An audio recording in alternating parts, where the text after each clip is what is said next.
Hello students, welcome to my class. আজি আমি অনুশীলনী 9.2 question number 3 আৰু 4 এই ভিডিওটোত কৰিম ঠিক আছে তো প্ৰথমতে question number 3 টো কি দিয়া আছে আমি চাও ABCD এটা সমান্তৰিকৰ DC আৰু AD বাহুত অৱস্থিত যথাক্ৰমে P আৰু Q যিকোনো দুটা বিন্দু দেখুৱা যে কালি APB ইকুৱেল কালি BQC তো কালি APB মানে APB ত্ৰিভুজ এটা পাম হয়তো আমি চিত্ৰটো আঁকিলে গম পাম APB ত্ৰিভুজৰ কালি সমান BQC ত্ৰিভুজৰ কালি এটম দেখাব লাগে ঠিক আছে প্ৰথমতে আমি এটা সমান্তৰিক আঁকি ললো ABCD বুলি তো এটা এটা সমান্তৰিক নাম দিলো ABCD এতিয়া প্ৰশ্নত কৈছে আমাক যে DC আৰু AD বাহুৰ ওপৰত যথাক্ৰমে P আৰু Q দুটা বিন্দু DC বাহুৰ ওপৰত P এটা বিন্দু লব দিছে আৰু AD বাহুৰ ওপৰত Q আন এটা বিন্দু লব দিছে যিকোনো দুটা বিন্দু মধ্যবিন্দু বুলি নহয় যিকোনো দুটা বিন্দু দেখুৱাব লাগে যে APB ত্ৰিভুজ অৰ্থাৎ এইটো আৰু এইটো লগ লাগিব তাৰ মানে এতিয়া প্ৰশ্নত দিছে দেখুৱাব লাগে APB ত্ৰিভুজ ইকুৱেল টু কালি BQC তো BQC মানে Q বিন্দুটো ইয়াত আছে গতিকে BQC পাবলৈ হলে আমি এনেকৈ এইটো জয়েন কৰিব লাগিব ঠিক আছে তো এইটো আমি দেখুৱাব লাগে আমাৰ চিত্ৰটো হল এনেকুৱা তো প্ৰথমতে লিখি ললো যে দিয়া আছে ABCD সমান্তৰিকৰ DC আৰু AD বাহুত অৱস্থিত ক্ৰমে P আৰু Q যিকোনো দুটা বিন্দু দেখুৱাব লাগে এইখিনি আমি ইয়াতে প্ৰশ্নত কালি আছিল কালি লিখাতকৈ AR লিখিলে অলপ সোনকালে হয় আৰু সুবিধাও হয় নহয় জানো তো AR স্মল লেটাৰত ক্যাপিটাল নহয় কিন্তু স্মল লেটাৰত AR লিখিলে কালি বুজা যাব কালি APB আৰু কালি BQC সমান বুলি আমি দেখুৱাব লাগে তো এইখিনি কথা আমি প্ৰশ্নৰ পৰাই লিখি ললো ঠিক আছে অঙ্কন কৰিলো এতিয়া প্ৰশ্নত চিত্ৰত চোৱা এতিয়া আমি AP বিন্দু আৰু Q বিন্দু দিয়া আছিল APB ত্ৰিভুজ পাবলৈ হলে AP আৰু PB সংযোগ কৰিব লাগিব ইফালে BQC ত্ৰিভুজ পাবলৈ হলে BQ আৰু QC সংযোগ কৰিব লাগিব সেইখিনি কথা ইয়াতে লিখি দিলো AP PB BQ আৰু QC সংযোগ কৰা হল ঠিক আছে তো আমি এটা উপপাদ্য আমি 9.1 আৰু উদাহৰণ 2 মই আলোচনা কৰিছিলো মোৰ ইয়াৰ আগৰ ভিডিও বিলাকত মই দিয়া আছে তোমালোকে নিশ্চয় চাইছা নাইছা যদি কোনো কথা নাই ডেসক্ৰিপচনত মই লিংকটো দি দিম তোমালোকে চাই লবা ভেৰি ইম্পৰ্টেন্ট সেইবিলাক আমি জানিলেহে 9.2 এক্সাৰসাইজটো ধুনিয়াকৈ আমি বুজি পাম আৰু কৰিব পাৰিম তো যে নহওক ইয়াত এতিয়া কথাটো এনেকুৱা আছিল যে সমান্তৰিক এটা আৰু ত্ৰিভুজ এটা যদি একে ভূমি আৰু একে সমান্তৰালৰ মাজত থাকে তেনেহলে ত্ৰিভুজটোৰ কালি সমান্তৰিকটোৰ কালিৰ আধা হ'ব কথাটো হেইটো আমি ইয়াত ব্যৱহাৰ কৰিম ঠিক আছে এতিয়া প্ৰমাণ আমি স্টাৰ্ট কৰো প্ৰমাণত লিখিলো যেহেতু ত্ৰিভুজ APB আৰু সমান্তৰিক ABCD একে ভূমি AB আৰু একে সমান্তৰাল AB আৰু DC ৰ মাজত আছে তো এতেকে আমি উপপাদ্যমতে আমি পাও উদাহৰণ 2 মই আকৌ এবাৰ কৈছো তোমালোকৰ কিতাপৰ পেজ নম্বৰ 188 ত যেটো উদাহৰণ আছে উদাহৰণ নম্বৰ 2 হেতু কিন্তু এটা উপপাদ্যই হয় তাক আমি ব্যৱহাৰ কৰিব পাৰো তো তাৰ মতে আমি area APB half of area ABCD ঠিক আছে তো মই চিত্ৰটো একেবাৰে ওচৰতে আকৌ এবাৰ মই আঁকি লৈছো ইয়াতে ফটাফট যে ত্ৰিভুজ ABCD আছিল ABCD আমি এনেকৈ আঁকিছিলো আগতে তো এটা P বিন্দু আছে ইয়াত DC ৰ ওপৰত P বিন্দুটো আমি এনেকৈ কৰি সংযোগ কৰিছিলো তো আমি দেখি আছো এতিয়া যে এই ত্ৰিভুজ APB ত্ৰিভুজ আৰু ABCD সমান্তৰিকটো একে ভূমি AB ৰ ওপৰতো আছে আৰু একেজোৰ সমান্তৰাল ৰেখা AB আৰু DC ৰ মাজতো আছে নে কাৰণ এইটো DC আৰু AB টো সমান্তৰাল হয় কাৰণ এইটো এটা সমান্তৰিকৰ বিপৰীত বাহুবিলাক সমান হয় আৰু সমান্তৰাল হয় গতিকে এই ত্ৰিভুজটোৰ কালি কি হ'ব এই সমান্তৰিকটোৰ কালিৰ আধা হ'ব আমাৰ উপপাদ্য মতে গতিকে ত্ৰিভুজ APB ৰ কালি সমান হাফ অফ এৰিয়া মানে ABCD সমান্তৰিকৰ কালি হ'ব ঠিক আছে এটোক আমি নাম দিলো 1 একেদৰে এবাৰ AD বাহুৰ ওপৰত আমাক Q বিন্দুটো লব দিছিলে তো BQC যেতিয়া বনাই দিলো এটো এটা ত্ৰিভুজ BQC হল সংযোগ যেতিয়া BQ আৰু QC যেতিয়া সংযোগ কৰা হল এটা এটো ত্ৰিভুজ পালো BQC এতিয়া BQC ত্ৰিভুজ আৰু ABCD সমান্তৰিকটো একে ভূমি BC ৰ ওপৰত আছে আৰু একেজোৰ সমান্তৰাল BC আৰু AD ৰ মাজত আছে নহয় জানো গতিকে এই আগৰটো নিচিনাকৈ আমি লিখিব পাৰো একেদৰে ইয়াত লিখি দিলো BQC ত্ৰিভুজ আৰু সমান্তৰিক ABCD একে ভূমি BC আৰু একেজোৰ সমান্তৰাল BC আৰু AD ৰ মাজত আছে তো এতেকে BQC ত্ৰিভুজৰ কালি সমান ABCD সমান্তৰিকটোৰ কালিৰ আধা তো area B Q C equal to half of area A B C D হ'ব ইয়াক আমি 2 নম্বৰ সমীকৰণ বুলি দিলোঁ এতিয়া 1 আৰু 2টো ভালকৈ লক্ষ্য কৰিলে দেখা যাব যে ইহঁতৰ সোঁফালটো একেই আছে তাৰমানে বাওঁফাল দুটাও সমান তাৰমানে আমি লিখিলোঁ 1 আৰু 2ৰ পৰা এৰিয়া এ পি বি সমান এৰিয়া বি কিউ চি তো সমান এইটোৱে হৈ গ'ল আমাৰ প্ৰমাণ কৰিবলগীয়া বস্তু গতিকে প্ৰমাণিত হ'ল প্ৰুভড হয়নে সহজ এতিয়া আমি কুৱেশ্যন নম্বৰ 4টো চাইছোঁ ইয়াত দিয়া আছে চিত্ৰ 9.16 এইটো ইমানত এ বি চি ডি সামান্তৰিকটোৰ ভিতৰত পি এটা বিন্দু লোৱা হৈছে দেখুওৱা যে দুটা প্ৰশ্ন আছে কালি এ পি বি কালি পি চি ডি এই দুটা ত্ৰিভুজৰ কালি যোগ কৰিলে হাফ অফ কালি এ বি চি ডি গোটেই এ বি চি ডি সামান্তৰিকটোৰ কালিৰ আধা হয় বুলি আমি প্ৰমাণ কৰিব লাগে 2 নম্বৰটো কৈছে কালি এ পি ডি এইটো ত্ৰিভুজ প্লাছ কালি পি বি চি এইটো ত্ৰিভুজ তাৰমানে ইকুৱেল কালি এ পি বি প্লাছ কালি পি চি ডি আগৰ দুটা আছে যি দুটা সেইটোৰ লগত এই দুটা প্লাছ কৰিলে একে হয় বুলি আমি প্ৰমাণ কৰিব লাগে ঠিক আছে এতিয়া চিত্ৰটো আঁকি ল'লোঁ মই কিতাপত দিয়া ধৰণে তাৰপিছত লিখিলোঁ দিয়া আছে এ বি চি ডি এটা সামান্তৰিক পি বিন্দুৰে যোৱাকৈ এ বি সমান্তৰাল ই এফ টনা হ'ল তো পি বিন্দুৰে যোৱাকৈ এ বিৰ সমান্তৰালকৈ এটা ৰেখা টানিম আমি এইটো এনেকৈ টানিলোঁ ই এফ বুলি নাম দিলোঁ ঠিক আছে টনা হ'ল এতিয়া আমি নাম্বাৰ 1টো কৰিম যেহেতু এ বি সমান্তৰাল ডি চি সামান্তৰিকৰ বিপৰীত বাহু এ বি আৰু ডি চিটো সমান্তৰাল হ'ব কাৰণ এইটো যেহেতু সামান্তৰিক বুলি কৈছে সামান্তৰিকৰ বিপৰীত বাহুবিলাক সমান্তৰাল আকৌ এ বি সমান্তৰাল ই এফ অংকন মতে তো এই দুটা কথাৰ পৰা আমি লিখিব পাৰোঁ যে এ বি টু ডি চিৰ সমান্তৰাল এ বি টু ই এফৰ সমান্তৰাল তাৰমানে ডি চি টু ই এফৰ সমান্তৰাল হ'ব হয়নে ডি চি সমান্তৰাল ই এফ হয়নে তো এইটো আমি পালোঁ আকৌ আমি ক'ব পাৰোঁ যে ইয়াতে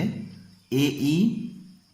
ই সমান্তৰাল বি এফ আৰু ই ডি সমান্তৰাল এফ চি এইটো ক'ব পাৰোঁ নহয় জানো আমি প্ৰথমতে লিখিলোঁ এ ই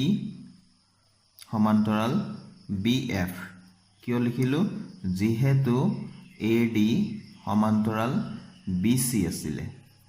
এ ডি সমান্তৰাল বি চি আছিলে সামান্তৰিকৰ বিপৰীত বাহুবিলাক সমান্তৰাল গতিকে এইটো আৰু এইটো সমান্তৰাল গতিকে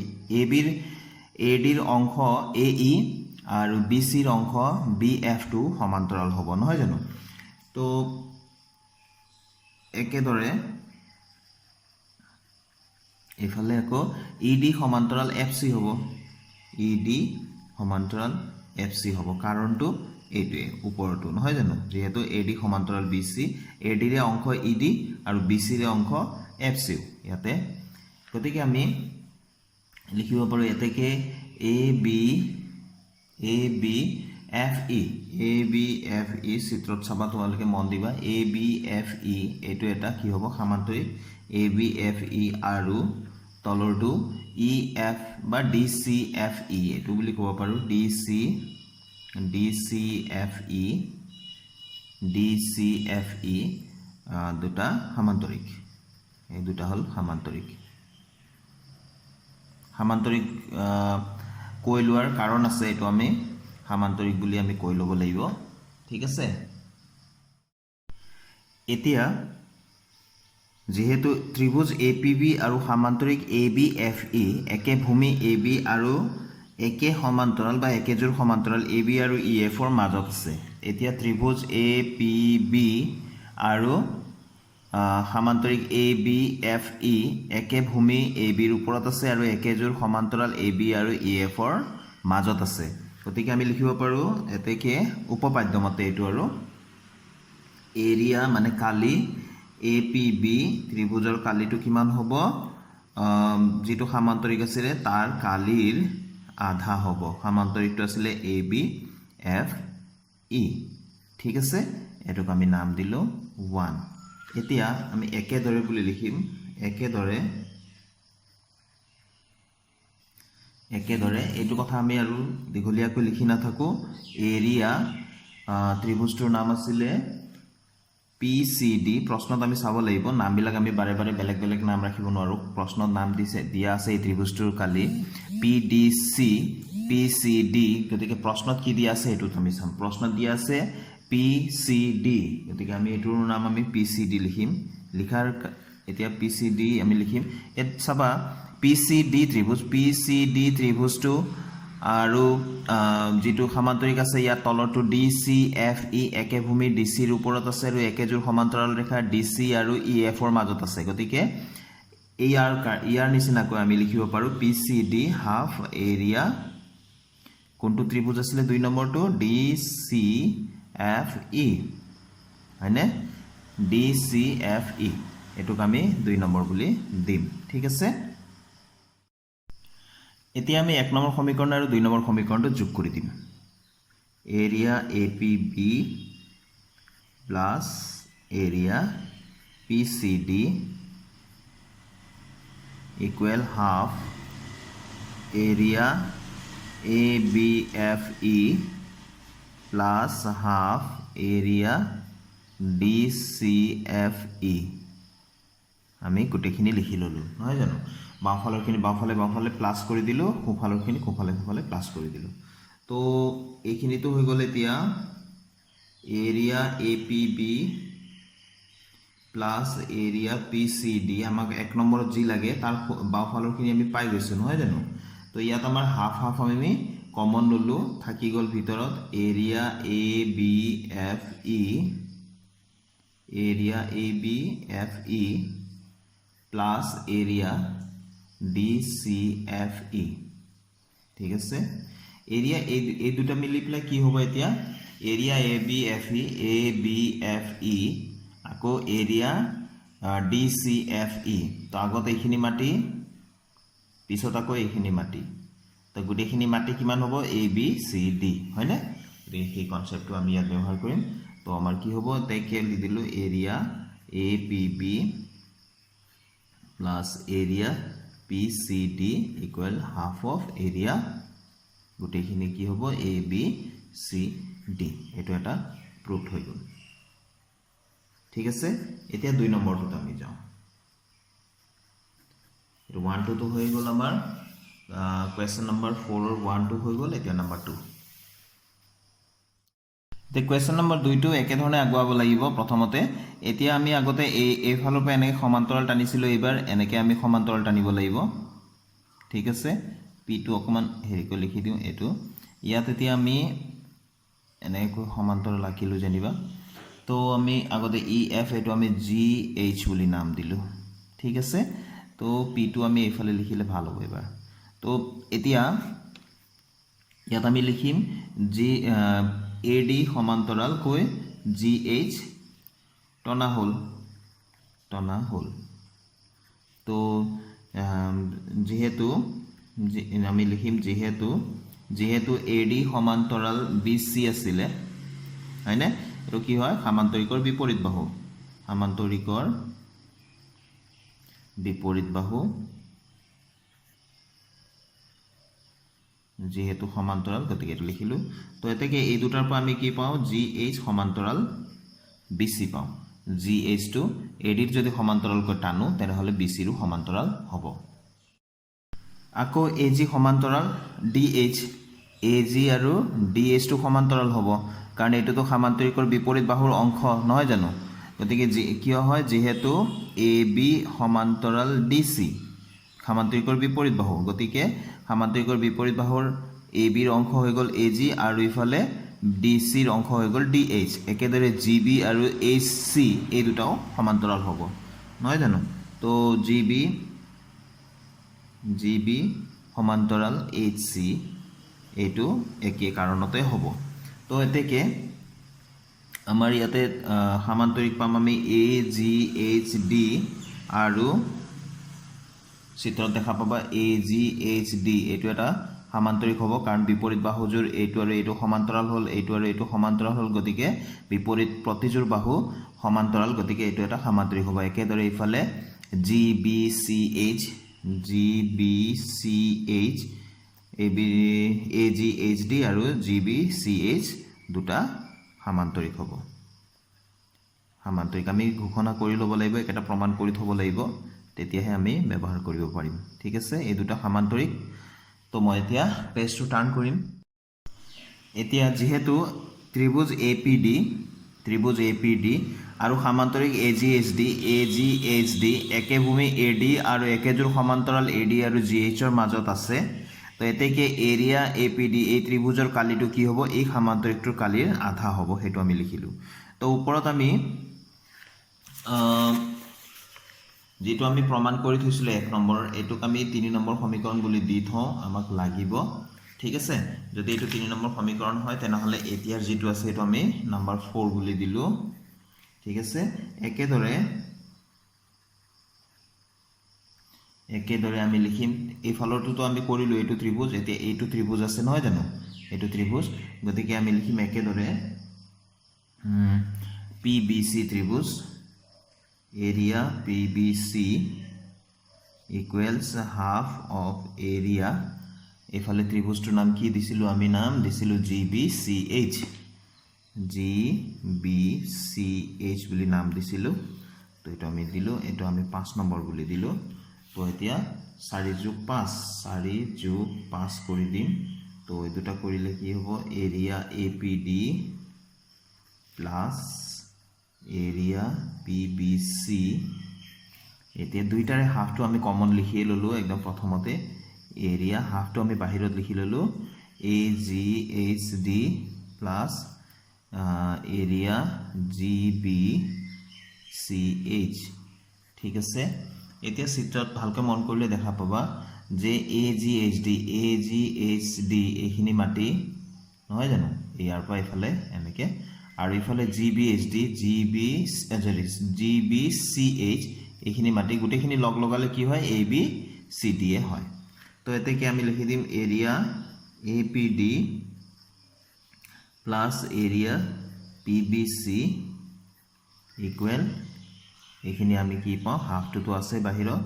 কাৰ কালিৰ সমান হ'ব গুটেই চতুৰ্ভুজ যেটো সমান্তৰিক আছে ABCD ৰ সমান হ'ব নহয় জানো এটুক আমি নাম দিলো 6 নম্বৰ ঠিক আছে এতিয়া আমাৰ 5 নম্বৰ আৰু 6 নম্বৰ 3 নম্বৰ সমীকৰণ আৰু 6 নম্বৰ সমীকৰণ এই দুটা সমীকৰণ তোমালোকে লক্ষ্য কৰিবা 3 নম্বৰ সমীকৰণ আৰু 6 ৰ পৰা আমি পাও 3 আৰু 6 ৰ পৰা পাও এই দুটাৰ পৰা ভালকৈ লক্ষ্য কৰিবা 3 নম্বৰ সমীকৰণটো মই দেখাই আছো এটো area APB plus area PCD equal to half of area ABCD এতিয়া 6 নম্বৰটো পালো আমি area APD plus area PBC equal to half of area ABCD তাৰ মানে আমাৰ সোঁফালৰ দুটা একে আছে গতিকে বাওঁফালৰ বিলাকো সমান হ'ব তো আমি ইমানৰ পৰা পাও area APB plus area PCD 3 number সমীকৰণৰ বাওঁফালটো লিখিলো সমান 4 নম্বৰ এতিয়া 6 নম্বৰ সমীকৰণৰ বাওঁফালটো লিখিম area APD plus area PBC এটো আমাক প্ৰমাণ কৰিব দিয়া আছিল নহয় জানো 2 নম্বৰ গতিকে এটো আমাৰ প্ৰমাণিত হৈ গল প্ৰুভড অকমান কনসেন্ট্ৰেচনৰ প্ৰয়োজন বাকি একো নাই একেটাই আমাৰ যেটো উপপাদ্য আছে হেতুৱে ব্যৱহাৰ হৈছে 9.1 উপপাদ্য আৰু উদাহৰণত 2 যেটো কনসেপ্ট দিয়া আছে 188 পেজৰ হেতুৱে ব্যৱহাৰ হৈ আছে গতিকে সেইখিনি দি আমি গুটেই 9.2 অনুশীলনী আমি শেষ কৰিব লাগিব ঠিক আছে তো তোমালোকে সেই ভিডিওবোৰ একবাৰ চাই লবা মই ডেসক্ৰিপচনত লিংক এটা দি দিম তোমালোকে সিওৰলি চাই লবা তো আজিৰ ভিডিওটো ষ্টুডেন্টস মই ইয়াতে শেষ কৰিছো আশা কৰো মোৰ ভিডিওৰ তোমালোকক সহায় কৰি আছে তোমালোকে অংকবিলাক শিকাত সহায় হৈছে তো যদি ভাল লাগে তেনেহলে লাইক কৰিবা আৰু শেয়াৰ কৰিবা আৰু মোৰ চেনেলটো সাবস্ক্ৰাইব কৰিবা যদি নাই কৰা থ্যাংক ইউ ফৰ ওয়াচিং